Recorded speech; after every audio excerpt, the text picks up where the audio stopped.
د سپوږمۍ خور ناول. د شپې تر ډېره وخته ویښ پاتې شوم. سترګې مې هم له ډېره انتظاره ګلابي کمیس اغوستی و. باړو مې هم له ځان پسې د کائناتو درانه ستوري تړلي وو چې ما به د پورتنیو او لاندنیو بڼو ترمنځ بیلتون راوستو. دوی به بیا له یو له بله تاو شول. د خوب سیلی مې د انتظار په دښته ګړندي اسونه ځغلول. تښتېدلې زیړې څیرې مې د خوب په راڼه سیند سر غوټه وهله. خوب کې مې د انتظار له امله ګډوډ خوبونه لیدل. موبایل مې د واسکټ په ښي جیب کې چالان پرېښی و. د موبایل تلنګا په اورېدو مې د انتظار په خوب تللی وجود د ویښتیا انګیزې وغوړېدې. د واسکټ جیب ته مې لړزېدلې ګوتې ورنږدې کړې. ګورم چې د موبایل په ښیښه مې د یاد په نمبر چې زما د ښوونځي ټولګیوالو سترګې ولګېدې. سمدستي مې د ځواب په تڼۍ ګوتې ته زور ورکړ. له یاد څخه هم له ډېرې خوښۍ سلام او روغبړ هېر شو. په همدې پیل وکړ چې واکه زیری مې در باندې. دا غږ یې څو ځلې زما تر غوږو را بدرګه کړ. ما هم په درزېدلي زړه وخوړه چې د خپلې خوښې پوهنځي ته بریالي شوی یم. یاد له ډېرو ځورولو وروسته راته د زیري منلو په بدل کې وویل بغلان پوهنتون ژورنالیزم پوهنځي ته په لوړو نمرو بریالی شوی. دا زیری زما لپاره هغه زیری و چې له خوښۍ زما خبرو ته د پولادو زنځیرونه واچول. خبرې مې هېرې شوې.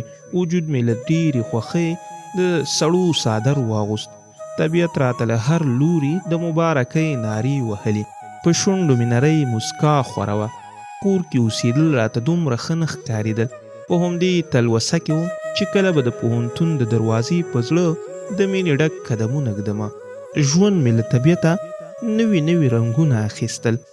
راتلونکی مې راته لکه د سهار ستوری تک سپین ځلېده. له هر وخته مې ژوند ته زیات هیلهمن شوم. د زړونو تړونه او د رب کارونو ته ګوره.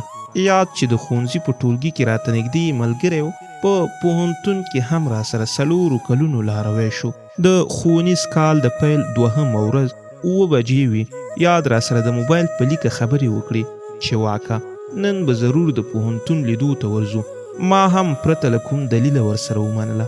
زموږ له کوره تر پوهنتونه نږدې 1 کیلومتر لاره وه. له کوره په وتلو مې له ځانه سره ژمنه وکړه چې تر پوهنتونه به پلي ځم. قدمونه مې دومره ګړندي وو چې د لارې په سینه پرتو شیانو رانه مخ اړو او د لارې خلاصون لپاره یې له ما سره مرسته کوله. هوس مې هم د پسرلي له عطرینو وږمو بېباکه مچکې اخیستې. د پوهنتون اکاډمیکې لمنې ته ورنږدې شوم. یاد هم د پوهنتون په لویدیځه دروازه کې زما په تمه ولاړ و.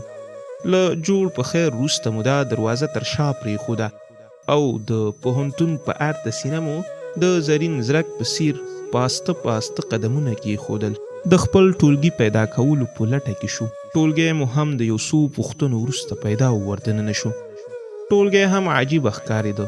دا چې زموږ د ټولګیوالو شمیر ډېر و. زموږ ټولګی د غونډو له تالا را جوړ و. آن چې 1500 کسان پکې ځایېده. نن ورځ مو یوازې له ځینو ټولګیوالو سره پیژندګلوي وشوه، خو د درس ویلو کوم څرک ونه لګېده. د ټولګي په هره څنډه او منځ کې ټولګیوال د بنډار لپاره 4 او 5 سره راغونډ شوي وو. زموږ د بنډار ډلګۍ د ټولګي دروازې ته مخامخ جوړ و. د ټولګي ور پرانیستل شو. یو چا د ټولګي په مرمرین زړه بخملین قدمونه کېښودل. هوډ مې وکړ چې پورته ورته وګورم. سترګې مې بېواکه نښترینه زینه د هغې له قدمونو د مخ تاج محل ته کېښوده. د نظر غشو مې د هغې واورین مخ ته خپله بېرحمه نښه برابره کړه. سترګو مې هوډ وکړ چې په جنګ ورشي، خو د هغې شنو سترګو نظر دومره زورور و چې زما د سترګو نظر یې زما له سټه وویست. دا د هغې کتل نه و. زما د زړه په جوړ شوي کور د بمونو توغول و. په وجود مې د خوټېدلو اوبو باران پیل شو. ټولو غړو کې مې د ستړیا څپې وغوړېدې. د هغې د ښایست په رنګین بازار کې مې ځان له ځانه لکه یتیم ماشوم ورک کړ او زړه مې هم خپل عاطفي وجود د کبابي په سیخانو کې وپیه. له ځانه سره مې وویل واکه دا خو به خوب نه وینم، خو نه دا خوب نه و، هر څه رښتیا و. د ټولګیوالو مو په بنډار کې خبرې پای ته ورسېدلې او ډله ډله له ټولګي ووتل. یاد راباندې غږ وکړ چې واکه نور به زه ټول لاړل، خو زما زړه په ټولګي کې لکه د بنګال توتي بند پاتې شو. پښو مې په تلو پیل وکړ، خو زړه مې د ټولګي تورې تختې له تورو سره پیلی پاتې شو.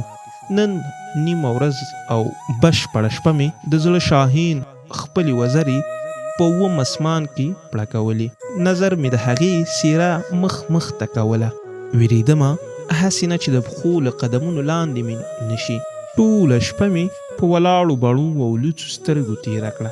په همدې فکر کې وم چې د دوی ګلرنګینې ښاپېرۍ نوم به څه وي. هو دومره ډاډه وم چې د ټولګي په حاضرۍ کې خو به خامخا د دې نوم وي. سهار په زنګېدلي سر لکه د خوبولي ماشوم د پوهنتون تر ټولګي لاړمه. نن ورځ د ټولګي ټولې څوکۍ په دوه برخو چې یو اړخ ته د نجونو او بل اړخ ته د هلکانو لپاره منظمې کېښودل شوې وې او په منځ کې یوه لاره د تګ راتګ لپاره پرېښودل شوې وه. زما په قسمت د هلکانو د اړخ دریم قطار نجونو خوا لومړۍ څوکۍ په برخه شوه. هر یو ټولګیوال مو د ټولګي نالیدلې مینې ته ځان را رسو. د ژبپوهنې ښوونکی مو هم د ټولګي تر وږو سترګو خپل قدمونه را بدرګه او ځان یې را وپېژنده. څه ناڅه درس مو وویل. هغه وخت را ورسېده چې زه لکه د مزلونو تږی لاروی ورته په وچه صحرا ناست ومه. ښوونکي د حاضرۍ غوښتنه وکړه. یو ټولګیوال مو د پوهنځي له ادارې د سترګو له رپ سره حاضري ور وسپارله. دا چې د حاضرۍ په سر کې زما نوم و، د دې پر ځای چې ورته زه صیب ووایم له خولې مې ورته ووت. په کانکریټي ټولګي کې د ټولګیوالو خنداګانې انګازې وکړې، خو ژر د ښوونکي په امر غلي شول. ښوونکي د حاضرۍ په اخیستلو پیل وکړ او هر کس د زه کلمې یادولو ترڅنګ لاسونه هم پورته کول. زما فکر او هوس د هغه چا مقناطیسي سترګو ته و، کوم چا چې زما زړه د سینې له قفسه ځان پسې کش کړی و. ښوونکي شینکۍ نوم له اخیستو وروسته په ټولګي کې یو تک سپین لاس زما د امید له روحه پورته شو. سترګې مې رډې پاتې شوې. د شینکۍ واورین لاس په ټولګي کې سپینې شغلې خورولې. ښوونکي له ټولګي ووت. دا چې راتلونکی ساعت خالي و، ما د شینکۍ له شنو سترګو سره په خیالي نړۍ کې خبرې کولې. دا چې نوم به ضرور د شینکۍ کورنۍ د دې د سترګو له الهام اخیستی و. د شینکۍ سترګې د دې د نامه په څیر ښکلې لکه د پنجشیر لاجورد داسې شنې وي. زما ورځې همداسې په نامعلوم مزل تېرېدلې. یو سهار مې چې د شینکۍ د مخ په لونګین کتاب کې تورې سره پیل. دوه غبرګو ښوونکو مې د ټولګي په دروازه سرونه دننه کړل. په خبرو یې پیل وکړ چې ستاسو له منځه څوک غواړي د ټولګي نماینده وټاکل شي. څلورو ټولګیوالو مو لاسونه پورته کړل. ټاکنې پیل او نماینده وټاکل شو. دا چې د شینکۍ څوکۍ زما د څوکۍ په خوا کې وه، تل به همدلته کېناستلم او د شینکۍ له سپینو لاسو او سپینو نوکانو به مې طبیعت ته د الوت وزرې ورکولې. شنو خماري سترګو یې د شینکۍ غزلیز مخ ته دوه برابره ښکلا وربخلې وه. زړه مې له ډېره درد او فکره ورځ په ورځ پړسېده. هڅه مې کوله چې شینکۍ ته ځان ورنږدې او خبرې ورسره وکړم، خو د شینکۍ ښایست زما د خبرو کولو جرأت کم کړی و. په دې فکر کې وم چې دغه ډک زړه به مې د چا په کچکول کې تش کړم. وخت را باندې لکه په اوږو بار وجود داسې تېرېده. دا چې پوهنتون د پیل څو اونۍ تېرې شوې وې، ټولګیوالو مو یو د بل نومونه څه ناڅه زده کړي وو. له خپله څنګه غږ را باندې وشو. واکه سمدستي مې د زړه مړاوي تارونه په ترنګېدا راغلل چې ورته ومې کتل. د شینکۍ له ورېښمنو شونډو دا خبرې را وټوکېدلې. وبخه زه او پاتو وږي شوي یو. تر دوکانه لاړ شه، د دې پیسو په بدل کې موږ ته ډوډۍ او چپس راوړ او اوبه راوړه.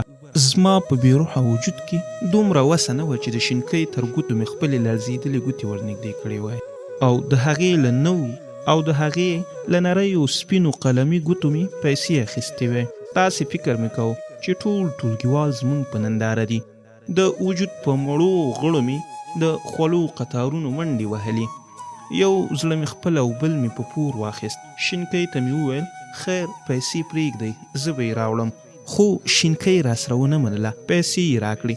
دوکان ته په لاره مې پیسو کې د شینکۍ د وجود عطرینه خوشبويي لټوله. دوکاندار ته مې له خپل جیبه پیسې ورکړې او د شینکۍ پیسې مې لکه د شهید ډالۍ په خپل جیب کې کلکې وساتلې.